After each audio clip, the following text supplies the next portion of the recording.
I'm Trevor Paris from the band Obituary, and I play guitar. So I want to talk to you a little bit about, you have a song from your latest record where you made a music video that kind of caught my attention because it's a cartoon. Yeah. So could you tell me a little bit about that idea? Hurry up, we're gonna be late! I am the god from the previous life as I'm living outside of this hell. The prophets they sing for the loose-fitting ring. There's a violence, it just does me right. Violence. Well, all of us in the band are like little teenagers, basically, that are growing up. Yeah.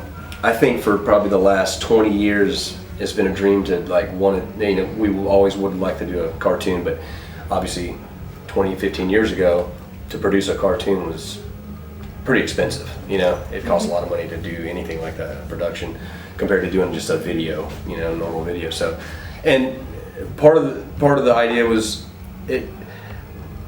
get sick and tired of doing performance videos, like you're pretending like you're playing. It's the same old thing, and everybody does the same thing, and it's just kind of like, I'd rather not even do a video, So this guy, he's actually a Hungarian guy. He got a hold of us.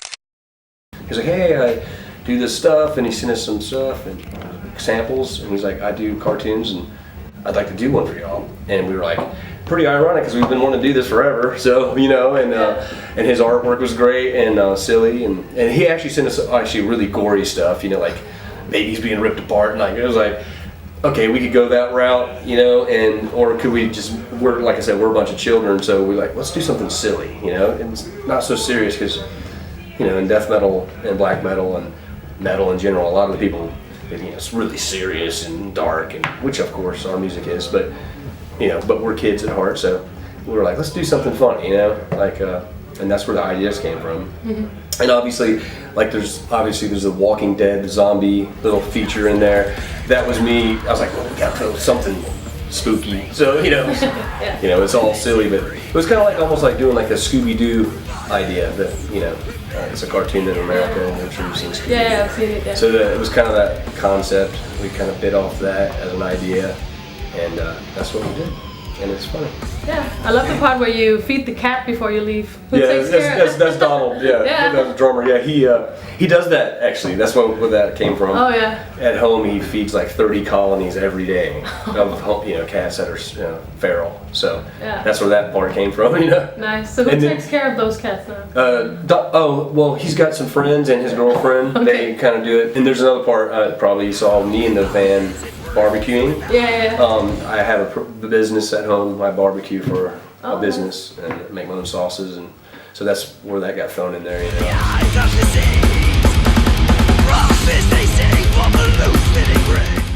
Okay, so how do you see death metal today, and how? I mean, you guys made death metal for so long. Yeah. What's it like today, and has your sound changed?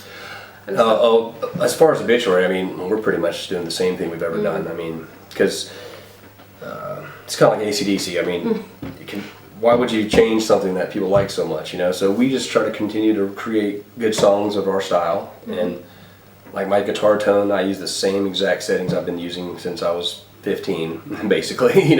I'm 46, so that's since way back in the 1900s. I've been doing the same thing, but. And part of the reason too we don't change is because I think we stand out. Like if you get 100 death metal bands and play their albums, you're gonna be able to pick out Obituary pretty quick compared to the other ones. I mean, we don't go 100 miles an hour all the time, and so we stand out. So we don't change it,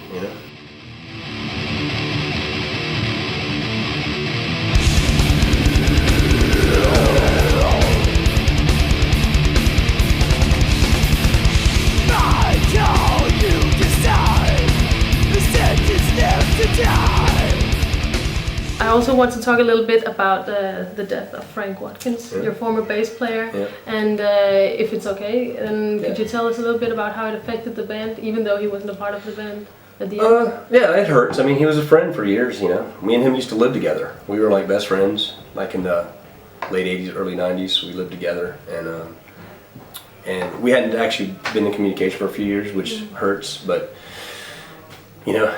things happen. But I knew he was sick for a while. He was sick for probably 4 years maybe, and he told me he's got 3 to 5 to live, and he lived about 4. And so I knew it was happening. And it happened at the end of it. He was in hospice. He gave up basically the fight.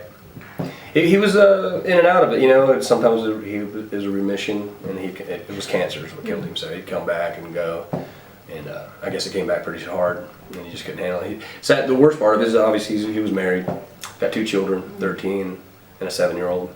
So that's pretty rough and tough, you know, for them to lose their father at that young of an age.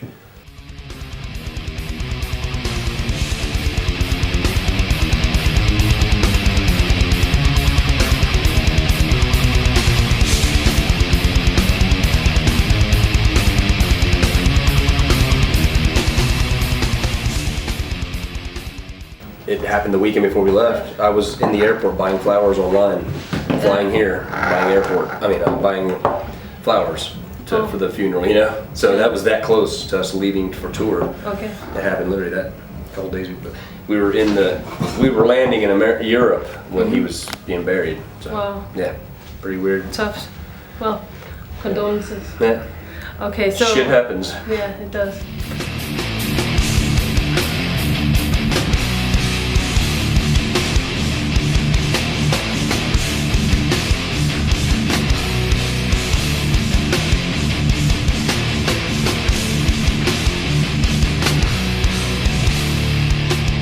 So now you're touring, but when you're not touring or writing an album or recording an album, what do you do? How do you spend your time? I've got children, so they take up a lot of my time. But I like to fish. I go fishing. I live like on a little barrier island in Florida. There's a fishing pier a mile away. I'm there probably twice a week fishing.